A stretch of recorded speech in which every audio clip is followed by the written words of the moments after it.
Good day, and thank you for tuning in 3D, the Daily Divine Direction broadcast. For all of our new listeners and viewers who are tuning in for the very first time, I'm Pastor Pope, and thank you for allowing us to come into your viewing environment. We are here with you every Monday through Friday from 12:30 p.m. until 1 p.m. Eastern Daylight Time, scheduling permitted, to address whatever topics you might like to discuss, whatever issues of life that you find challenging or that you find difficult to navigate. We are here to discuss what careers, finances, entrepreneurship. You can discuss marriage, divorce, raising children, blending families, dating and relationships, whatever's in your heart and whatever's on your mind.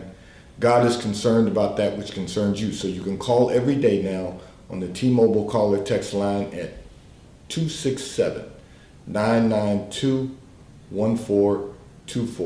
And as always, 3D, the Daily Divine Direction broadcast, is brought to you by Fiji Water, Earth's finest water. You may already know that Fiji water comes from Fiji. However, did you know that it is created by nature? It is untouched by man. It starts as a tropical rainfall which slowly filters through layers of volcanic rock. The water collects in a natural artesian aquifer where it is bottled right at the source, free from human contact until you unscrew the cap. Fiji Water, Earth's finest water, will be delivered right to your front door when you subscribe for delivery, and you'll save money at FijiWater.com. This is Earth's finest water. And for all of our listeners and viewers who continue giving on the Give segment of our app at New Life Delaware, and those of you that have made a monthly commitment, we thank you for your support and your commitment as we fulfill our commitment to God to be here to address whatever topics you might like to discuss, whatever issues of life that you find challenging or difficult to navigate. So I'm going to begin by addressing a communication that came in from one of our listeners and viewers who indicated that you are struggling with the changes that are occurring in your life. And you want to know, what do you do when everything around you appears to be changing? So let me begin by saying this.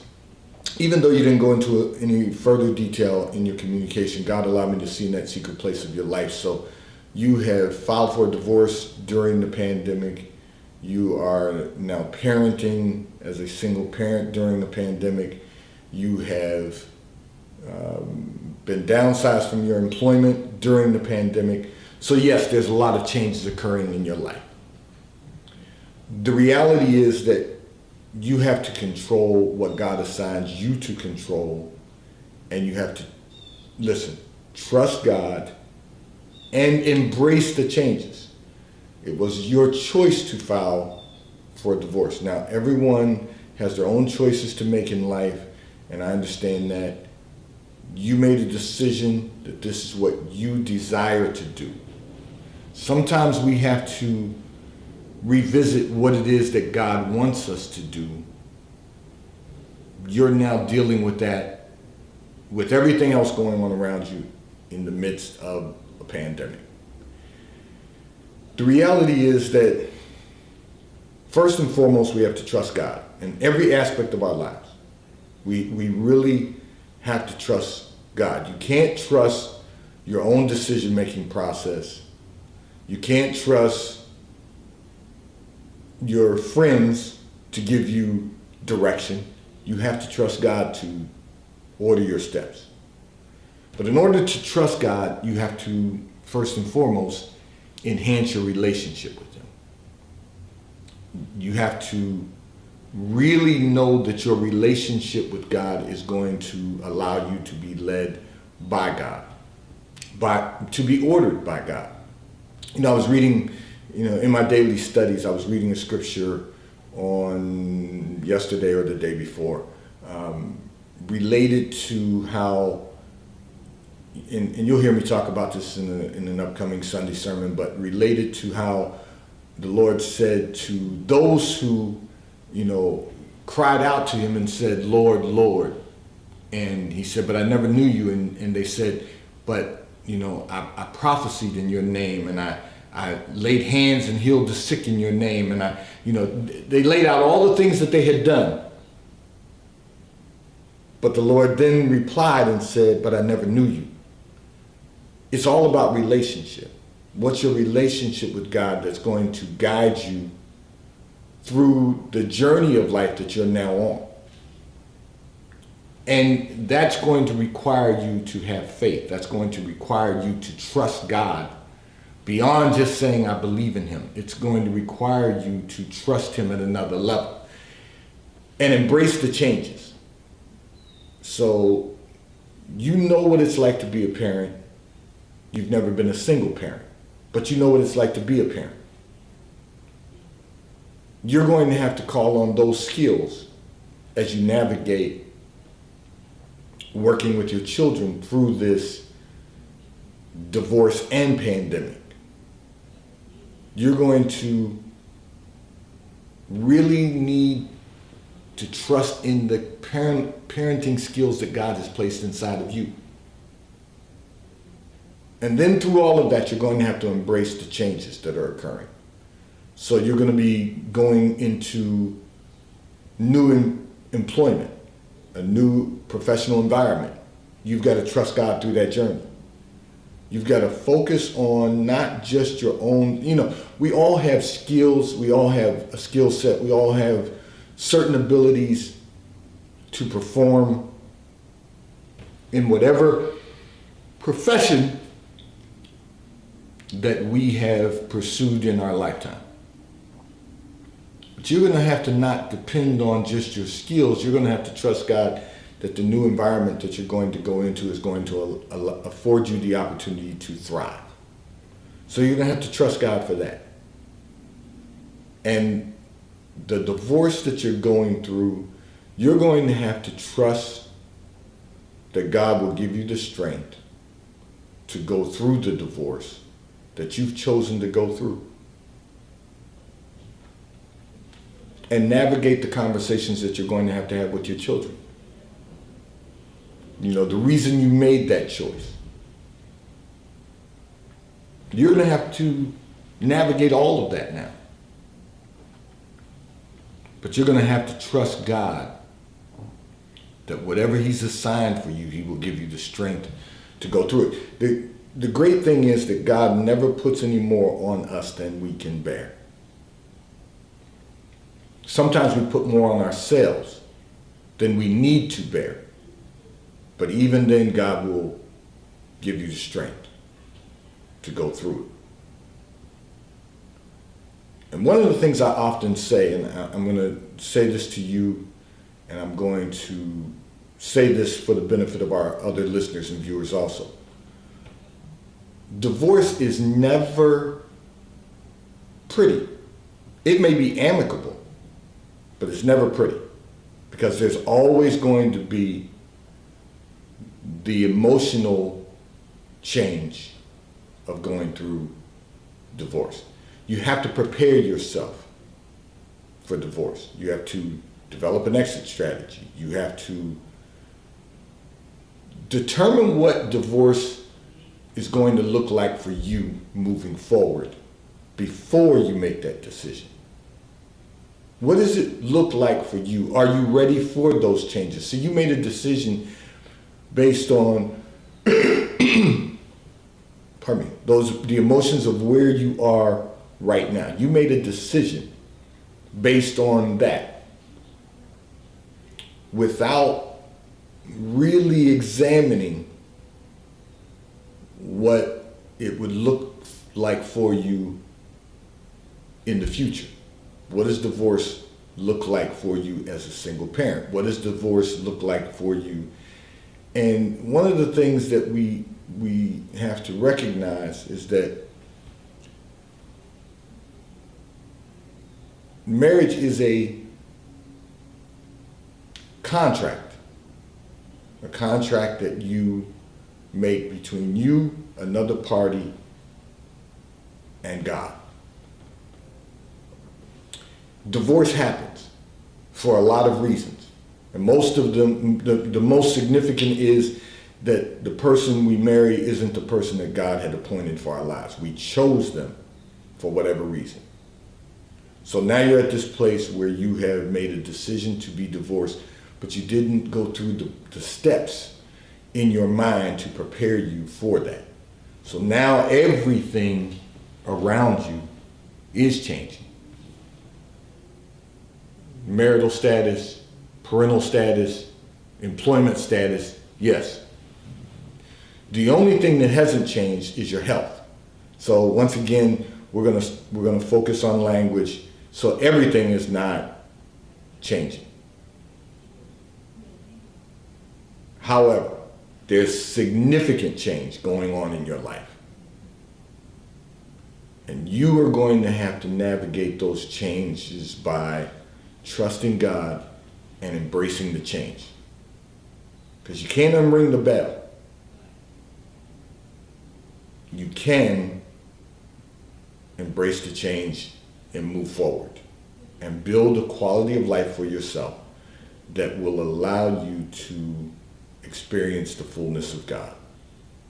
This segment of the broadcast is brought to you by T-Mobile, America's largest nationwide 5G provider at no extra charge. So if you are not currently a T-Mobile customer, you may call or text on the T-Mobile call or text line at 267-992-1424. We will move you over into our queue so that you can experience T-Mobile, America's largest nationwide 5G provider at no extra charge.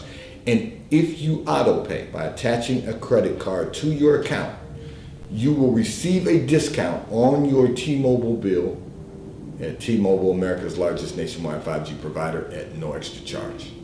Taxes and fees are included in your bill. I'm going to address another communication that came in from one of our listeners and viewers who indicated that you are having significant success this year, and the new year will be here before you know it. You want to know, how do you keep the success that you're having from coming to an end? So, first and foremost, to God be the glory that you're having success this year. First and foremost, to God be the glory that everything is moving in the direction you would desire it to go, and that you've experienced blessings and favor throughout this year. To God be the glory. Now you have to say within yourself, I'm not willing to allow this to come to an end by not putting in the effort to keep moving forward. You have to recognize that, and I've said this before in a Sunday sermon, I'm sure. Contrary to popular belief, bad things do happen to good people. Life happens. We don't self-sabotage, that's one thing. We don't look for the sky to fall. And we have a greater expectation for our lives every single day. Those are the things that we have to focus on. You don't have to allow it to come to an end. You keep working diligently to accomplish more success. And when I say that, what that means is, what I've always implied is that success, when achieved, requires us to work twice as hard to maintain it. So you've got to keep working diligently. You've got to make certain that you don't become complacent. It's one thing to be content, another aspect to be complacent. You don't want to become complacent with the success that you've accomplished. You want to keep working to accomplish the next level of success, because it never ends. Success, there's no end to success. Success is something that continues to level up. There's another level of success. We accomplish one thing, we become content with where we are in the sense of enjoying the accomplishment because it's part of the journey, so that we can enjoy the journey no matter what comes our way. And we keep working to achieve the next level of success.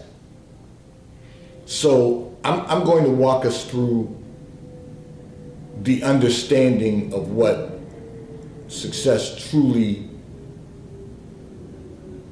does for each and every one of us. There is first of all, a path to the fullness of God. Success is nothing but the steps. You know, we talk about the corporate ladder. I've talked about the stairway to heaven. Success there's a path to success that leads to the fullness of God. There are steps to success that leads to the fullness of God. And there are levels of success that lead to the fullness of God. And so what we have to recognize is that we start out on the path, and then we begin taking the steps. And then once we achieve one level of success, we then have to work for the next level of success.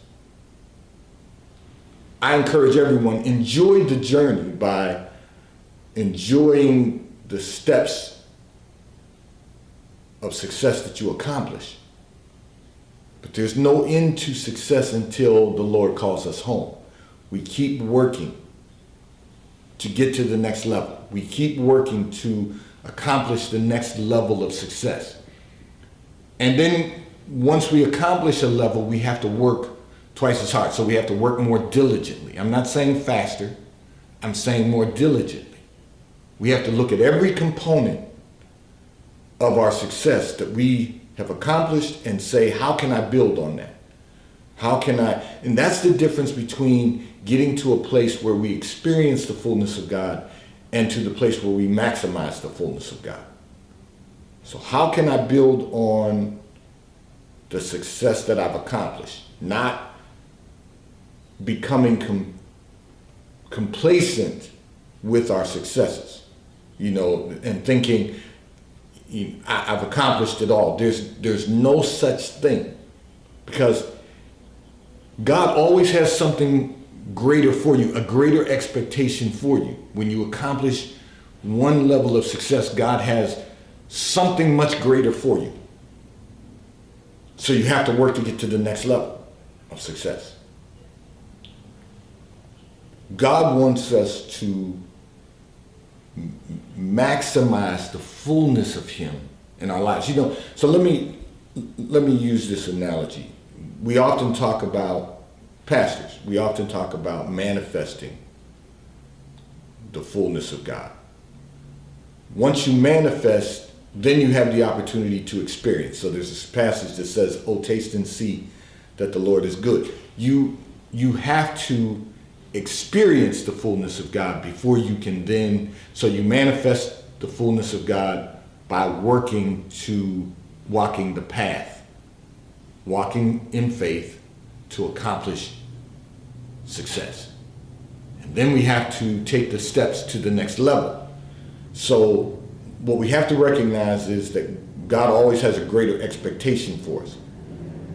And that greater expectation is that we manifest, that we truly maximize the fullness of God. It's one thing to experience success, but then we have to maintain the success and build on that success. So we examine every component of what you've achieved this year. And then what can you do to build on that in the coming year?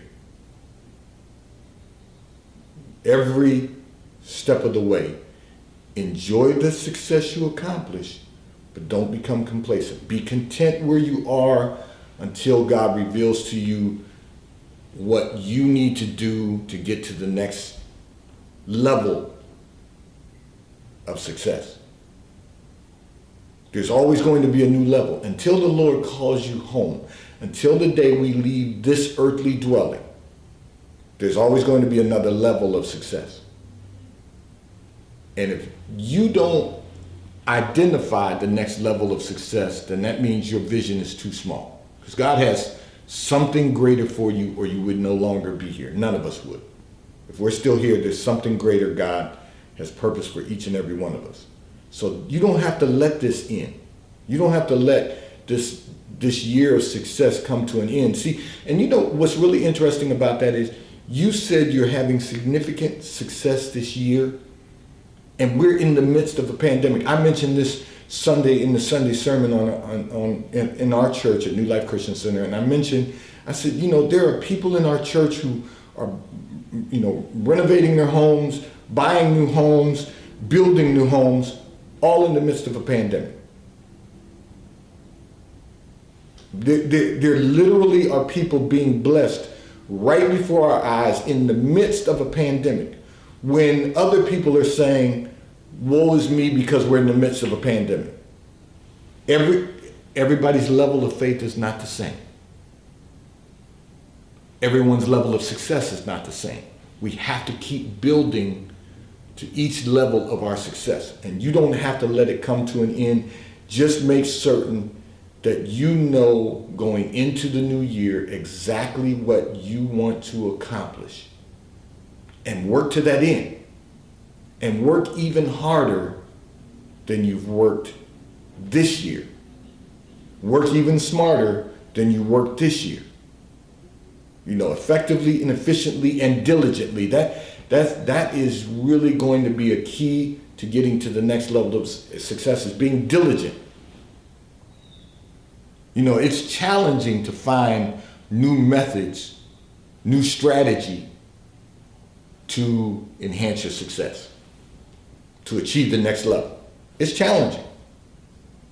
However, if we stay close to God in our relationship with God, if we really focus on our relationship with the Lord and focus on what God has assigned for our lives, we will get to each level of success that God has appointed for our lives. This segment of the broadcast is brought to you by Charles Tyrwhitt, located in London, the UK. They also have stores in New York, Chicago, Washington, D.C., and at the King of Prussia Mall in King of Prussia, Pennsylvania. If you're in any of those areas, stop in at their retail stores. They have everything a man could possibly need: shirts for men, ties for men, suits for men, and accessories. If you're not in any of those areas, you can order from Charles Tyrwhitt at ctshirts.com. And right now, if you order from Charles Tyrwhitt at ctshirts.com, you will receive 3 high-quality cotton shirts for $99 at ctshirts.com. And The White Company, located in London, the UK. They also have a store on Fifth Avenue in New York. If you're in New York, stop in at their retail store. They have everything that you could possibly need: home goods, clothing for men, women, and children, at The White Company. And if you're not in New York, you can order from The White Company at thewhitecompany.com. They too will ship and deliver right to your front door in an appropriate period of time. I'm going to address another communication that came in from one of our listeners and viewers, who indicated that you were in a relationship with someone who treated you extremely well. However, you did things in the relationship that you knew were eventually going to end the relationship. So let me say this. When someone tells you exactly what they need in a relationship for the relationship to be successful, and you choose not to listen to what they're telling you they need, you've made a conscious decision that it's not important to you what they need. When you want to control a relationship, it's going to be difficult for the relationship to not only thrive, but to survive long term. Because there's going to be a tug of war. There's going to be a push and pull. There's going to be conflict within the relationship. When you didn't tell me exactly what the issues were, but God allowed me to see in that secret place of your life. The reality is that in a relationship, the goal is to make each other the best version of yourselves that you can possibly become, so that as one, you can be the best version of a couple who has been coupled together by the word of God and a marriage ceremony and a marital contract. The goal is to become the best version of yourselves as one. When you decide that you want to be what you desire to be in the relationship, in the marriage, and you weren't married, so fortunately you didn't have to go through a divorce, but I'm sharing this for the collective so that everybody gets, marriage relationships lead to marriage. At least that should be our goal. We've talked about that. We don't date for sport. We don't date for a free meal. We don't date. We're dating on a mission.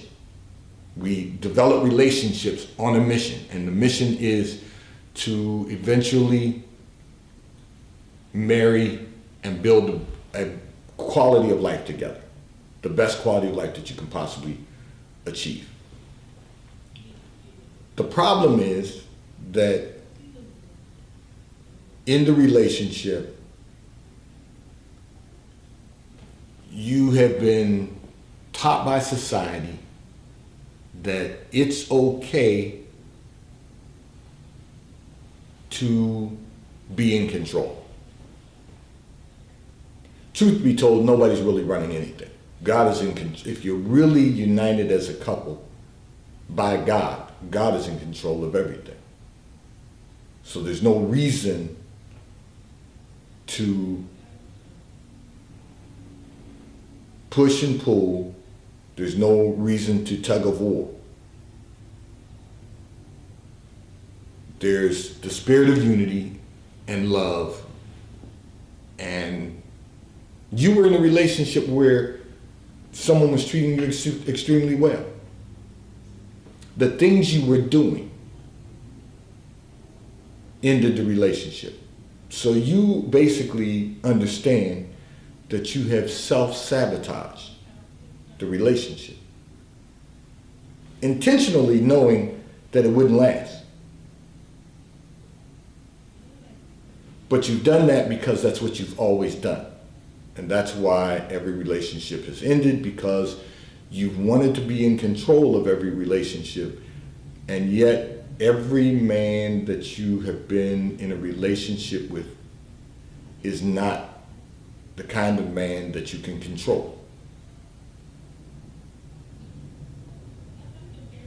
The problem is that when the Bible tells us one is the weaker vessel, it doesn't imply that you feel inferior. It just implies that everybody has a role in the relationship.